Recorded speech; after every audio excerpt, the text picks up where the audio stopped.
मैं जिस प्रसंग को बताने जा रहा हूँ उसको आप ध्यान से सुने। जैसा कि मैं पहले भी बता चुका हूँ कि बहुत सारे रहस्य हमको ज्ञात नहीं है और चूँकि उसका ज्ञान तभी हो सकता है जब उसका उसका अभ्यास किया जाए, कुछ श्रम किया जाए उसको जानने के लिए, तभी उसका ज्ञान हो सकता है। किंतु यह कलिकाल, यह अवधारणा ही समझ लीजिए, कलिकाल के प्रभाव के कारण हम सभी उसके प्रभाव में आए, हम सब उसके प्रभाव में आए और जो बौद्धिक क्षमता है उसमें ह्रास, उसका क्षरण होता गया। परिणाम क्या हुआ इसका कि अब जो चीज़ें हमें श्रम साध्य होने के कारण हम उसका अभ्यास नहीं किए तो वो हमसे छूटते गए, और जब हमें ज्ञात नहीं तो हम किसी को और को बताए नहीं, और इस तरह से यह ज्ञान लुप्त प्राय होता चला गया। जैसे कुछ चीज़ें केवल अब किताबी रह गई हैं, पुस्तकीय ज्ञान होकर रह गया है, एक सिद्धांत के तौर पर मात्र वो सिद्धांत ही होकर रह गया है, अब उसका कहीं व्यावहारिक प्रयोग उपयोग नहीं रह गया है। मैं यह प्रसंग इसलिए उठाया क्योंकि इसको बहुत दिन पहले मैं पढ़ा था, कुछ भेद प्रभेद पता नहीं चल पा रहे थे, किंतु जैसे जैसे मुझे समय मिला तो एक तो पुस्तक संग्रह मेरी सबसे बड़ी कमी रही है। पुस्तकों के संग्रह के बारे में मैं बहुत उत्सुक रहा हूँ और किसी न किसी प्रकार से मैं पुस्तकों का संग्रह करता रहता हूँ। ढेर सारी पुस्तकें हैं, बहुत पुरानी से लेकर नई तक, जहाँ भी मिली मैं वहाँ से लाया तो पढ़ता गया उनको, किंतु बहुत ज़्यादा मेरी भी समझ में नहीं आया। तो छोड़ा तो नहीं मैं उसको, फिर भी जहाँ कहीं भी कुछ मिलता था उसको मैं देखता जाता था। तो मैं 23 में, वर्ष 2023 में, अगस्त के महीने में 2023 में यह विधान कराया था। उसके बाद 2 और कराया, 3 में कराया था और फिर उसके बाद में नहीं कराया, किंतु उसका परिणाम मुझे, फल जो जिसको फीडबैक कहते हैं, वो मुझे मिला। तो मिला तो मैं, जैसा कि मैं पहले बता चुका हूँ कि जिसका मुझे मिल जाता है, फल मिल जाता है, परिणाम ज्ञात हो जाता है, तो फिर मैं उसको वीडियो के माध्यम से आम जनता तक पहुँचा देता हूँ। आप लोगों ने सुना होगा, अवश्य सुना होगा, रुद्र चंडी सुना होगा आपने। लेकिन रुद्र चंडी कैसे हुआ, कब हुआ, कहाँ से आया, कैसे करते हैं? संभवतः मैं संभावना ही व्यक्त कर रहा हूँ, संभवतः किसी को पता नहीं होगा। मैंने ये संभवतः कहा क्योंकि हो सकता है कुछ लोगों को पता भी हो, किंतु मैं जहाँ तक मुझे दिखाई दे रहा है, समझ में आ रहा है, ये किसी को पता नहीं होगा। जब कल्पांत, युगांत नहीं, कल्पांत, कल्प के अंत में जब समस्त शक्तियाँ जैसे देवी देवता, जैसे अपना अग्नि हो, रुद्र हो, वसु हो, सूर्य हो, चंद्र हो, शिव हो, विष्णु ब्रह्मा, जो भी हों, सारी शक्तियाँ एक जगह पूंजीभूत होकर के रह गई थीं। कहीं कुछ नहीं था, केवल जल मग्न जल ही चारों तरफ दिखाई दे रहा था। प्रलय का दृश्य उपस्थित था, हर चीज डामाडोल थी। जब इसमें कुछ व्यवधान, अवरोध या कुछ शांति होने लगी, तब फिर परमेश्वर ने, परम ईश्वर ने, ईश्वर ने, परमेश्वर ने फिर सृष्टि रचना, जीव रचना का विचार बनाया और तब फिर अपनी शक्तियों को विकेंद्रित करना शुरू किया।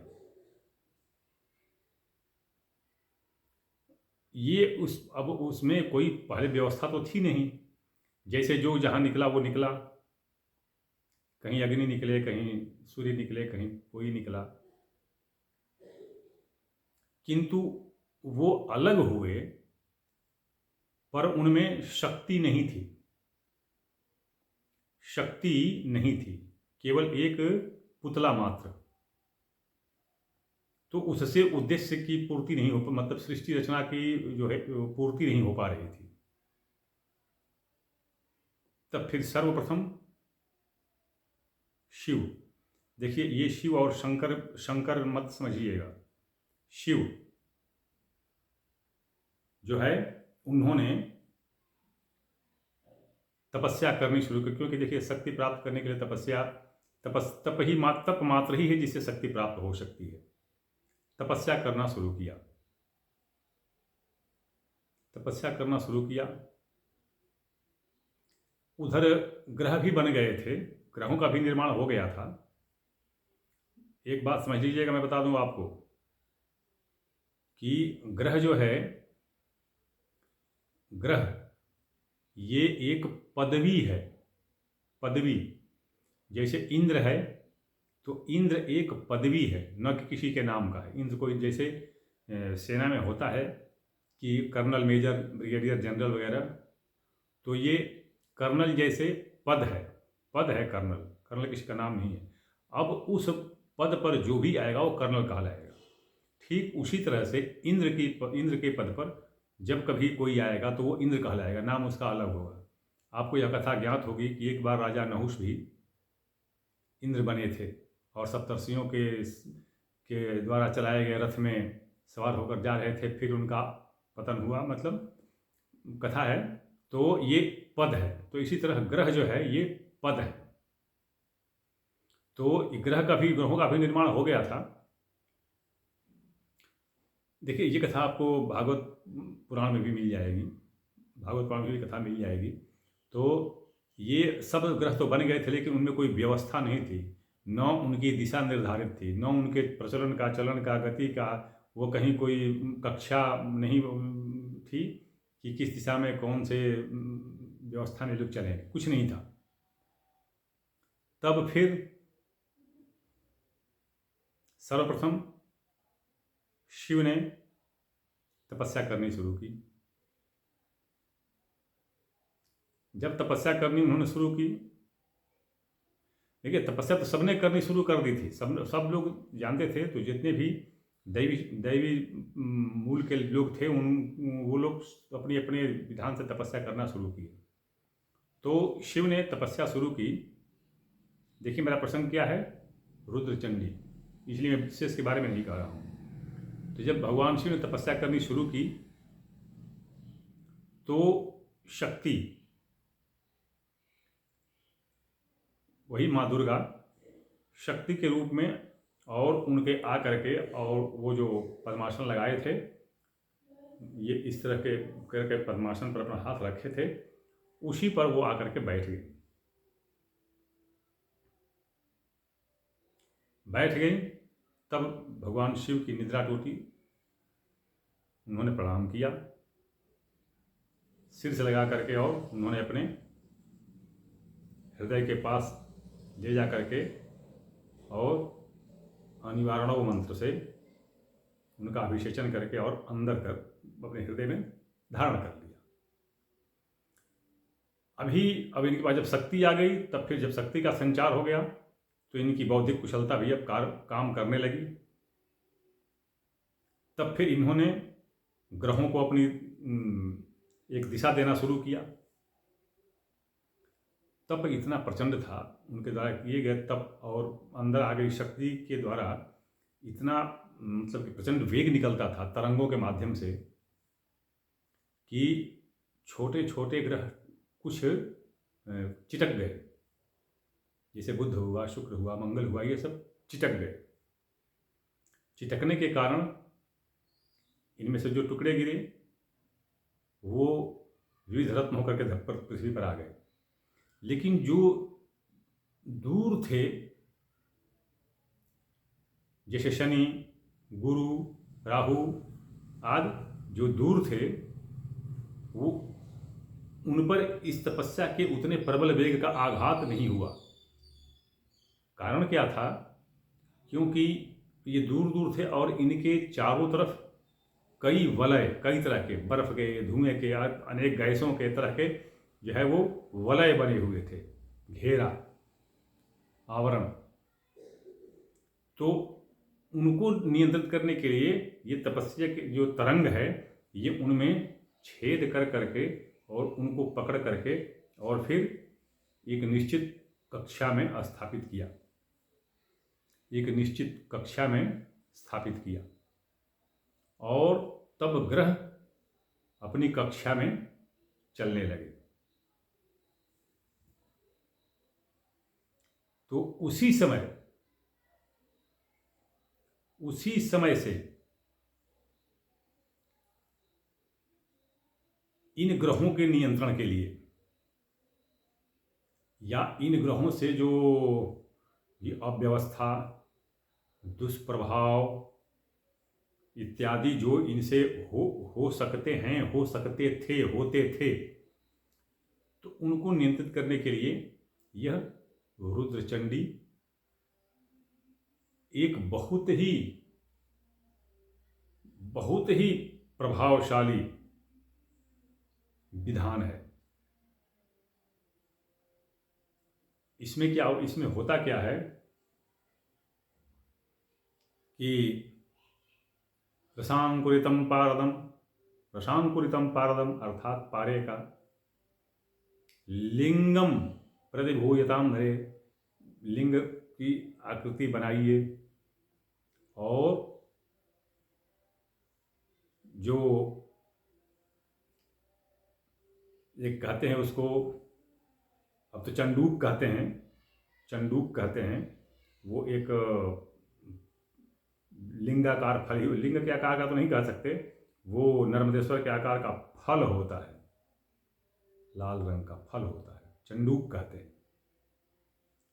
तो उस चंडूक को क्या करते हैं कि जो उड़द होता है ना, जिसको मांस कहते हैं, उड़द, उसका आटा बना करके और उसको लेई बनाते हैं, लेई बना करके और उसमें उस चंडूक को मतलब चंडूक को अंदर करके और उसके ऊपर लेई का वो लेप लगा देते हैं और चपटा करके और उसके ऊपर ऋषांकुरितम पारदम जो कहते हैं वो पारद के शिवलिंग को रखते हैं, उसके ऊपर रखते हैं और उसके ऊपर रख करके और फिर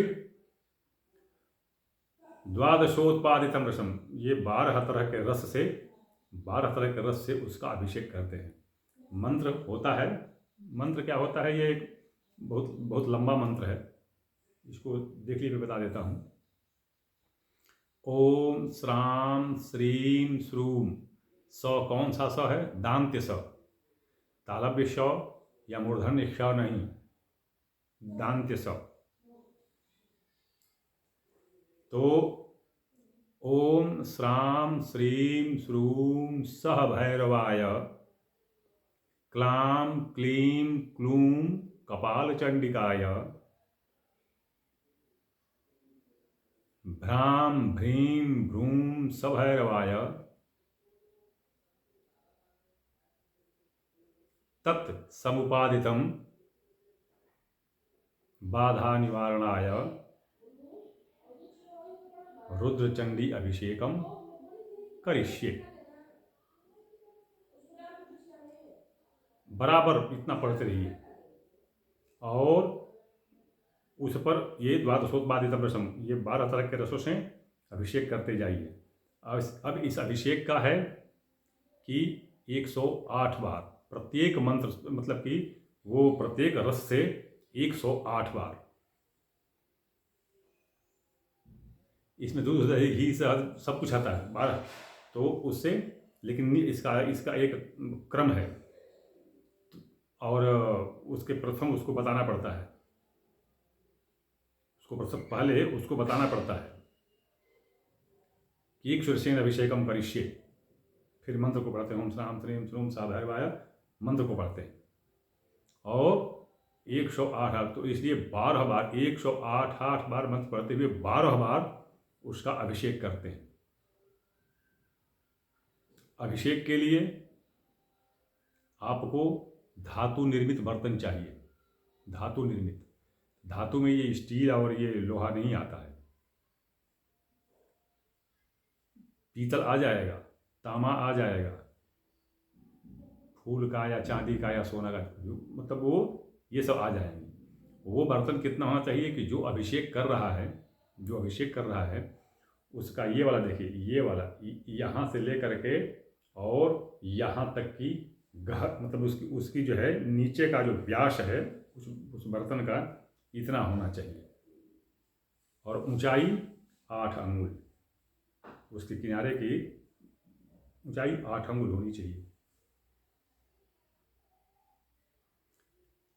विधान है, अभी तो वीडियो तो इसी तरह बड़ी लंबी हो गई देख रहा हूँ, तो ये विधान है, इस तरह से इसका अभिषेक करें। ये एक अति प्रबल विधान है। ये रुद्रचंडी का अति प्रबल विधान है। इसका प्रभाव मैंने देखा है। थोड़ा देखिए, व्यय तो होता है इसमें, व्ययशील है, व्यय तो होता है और थोड़ा सा समय भी लगता है इसमें, किंतु ये प्रबल विधान है। रुद्रचंडी अभिषेक प्रबल विधान है। ये हो सकता है मैं फेसबुक पर डालूँ इस पूरे मंत्र को डालूँ। मंत्र थोड़ा लंबा हो जाता है तो पूरे मंत्र को डालूँ मैं अभिषेक उसमें अपने फेसबुक के उस पर, तो आप उस पर देख सकते हैं। ये एक अनंत, पता नहीं कब से यह विधान चला आ रहा है, लेकिन इसमें बहुत सारी चीज़ें ऐसी हैं, कई जगहों से ढूंढना पड़ता है कि जैसे मैं चंडूक बताया तो इसको चंडार्णवित भी कहीं कहीं कहा गया है, जो पता ही नहीं चलता है कि यह है क्या। अब इसको कई तरह के पुस्तकों से ढूंढ के मिलाएंगे तो तब पता चलेगा कि हाँ ये चंडूक है और चंडूक ऐसे होता है। तो इस तरह से ये थोड़ा श्रम साध्य है और कठिन भी है और बहुत कम लोग कराते हैं, समय लगता है इसमें। ये बता दूं, इसमें आपको बहुत समय लगता है, तो इसलिए इसको लोग नहीं करवाते हैं और नहीं कराते हैं। किंतु है ये प्रबल विधान और इसके वैज्ञानिक विलक्षणता से आज के, मतलब जो, ये कोई हिंदू की ही बात नहीं कर रहा हूँ, ये ईसाई, पारसी और मुस्लिम तीनों चौंके हुए हैं इससे, इसके वैज्ञानिक प्रभाव से चौंके हुए हैं कि इसमें जो सामग्री लगती है और सामग्री का जो उस पर वो चंडूक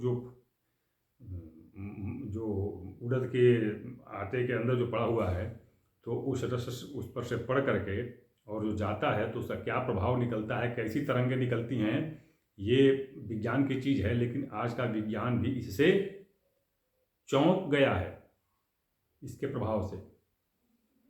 प्रकृति को हिला देने वाला ये यज्ञ है। तो यदि जैसे कोई समर्थ हो, कोई इच्छुक हो तो करवा सकता है, ऐसी कोई बात नहीं है। जो व्यय मतलब वहन कर सकता है वो करा सकता है। ये किस लिए कराएं? यदि कोई भी ग्रह या 3, 4, 5 ग्रह या सारे ग्रह मान लीजिए विपरीत स्थिति में है, कोई भी योग हो, चाहे कालसर्प योग हो, पितृदोष योग हो, जो भी योग हो, दुर्योग हो, जो भी हो, इसका ये वज्रबाण जैसा इसका प्रभाव होता है। और ये मैं बहुत दिन बाद, ये लगभग मैं बताऊंगा आपको कि 2-2.5 साल के बाद मैं ये इसका परिणाम आपको बता रहा हूँ, क्योंकि जब मुझे परिणाम मिलेगा, जो कराया हूँ उसका परिणाम मिलेगा, तभी मैं आपको बताऊंगा। तो इसलिए मुझे इसको बताना पड़ा। इसके इसके और भी मैंने पढ़ा है इसका, कि जो जहाँ पर चिटक गए थे वो ग्रह, जैसे बुध मंगल वगैरह, शुक्र जो चिटक गए थे, वो आकर के जब पृथ्वी पर पड़े तो उनसे कैसे कैसे पत्थर बने, उनका क्या प्रभाव होता है, मैं आगे वीडियो बनाऊंगा तो उसमें मैं आपको बताऊंगा। पुस्तक मैंने ला करके रखी है, 16-17 पुस्तकें हैं ला करके मैंने रखी है। ये मैं घुमाता हूँ, इसको आप देख सकते हैं।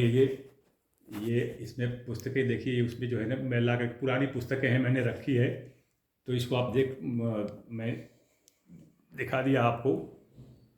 तो ये जो है, जिसको भी इच्छा हो, आवश्यकता हो, जो पीड़ित हो और जो व्यय वहन कर सकता हो, वो इसको करवाए और देखे।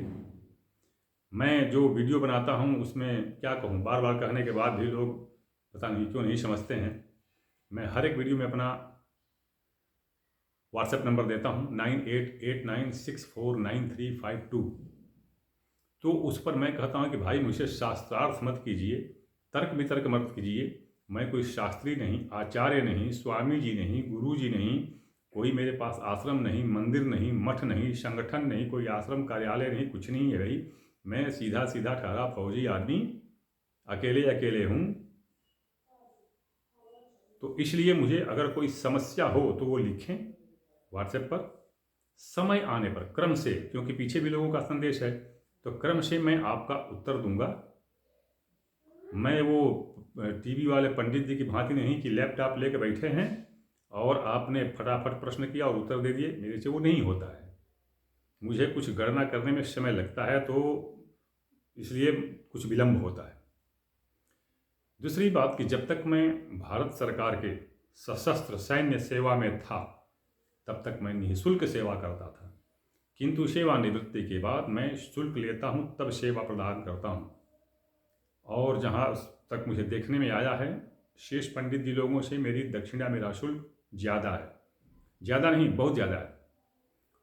तो इसलिए कृपया, यदि आप सक्षम हो, समर्थ हों, व्यय सहन करने में समर्थ हों, इच्छुक हों, यदि आपको आवश्यकता हो, तब तो व्हाट्सएप नंबर पर संपर्क करें, अन्यथा संपर्क न करें, वीडियो देखें और आगे बढ़ें। आप देखते ही होंगे कि मैं किसी वीडियो में ये कभी नहीं कहता कि आप मेरा चैनल सब्सक्राइब कीजिए, मेरे वीडियो को लाइक कीजिए, नहीं करता मैं। क्योंकि अगर मेरा वीडियो काम लायक होगा, उपयोगी होगा, तो बिना कहे सब सब्सक्राइब करेंगे और शेयर करेंगे और दूसरों तक पहुँचाएँगे कि भाई ये ऐसा भी विधान होता है, दूसरे लोगों तक बताएँगे। और अगर अच्छा नहीं होगा, उपयोगी नहीं होगा, तो नहीं कोई करेगा। ज़बरदस्ती ये कहना कि नहीं सब्सक्राइब करो, नहीं लाइक करो, तो ये अच्छा नहीं है और मैं ये सब नहीं करता। लोग स्वतः करते हैं यदि उनको उचित लगा और ये लगा कि हाँ भाई ये उपयोगी है, दूसरों के लिए भी लोग करेंगे। खैर, वो तो आपके अपने ऊपर निर्भर है। वीडियो बहुत लंबी हो गई, मैं ये वीडियो बंद करता हूँ, अभी अगली वीडियो की प्रतीक्षा करें।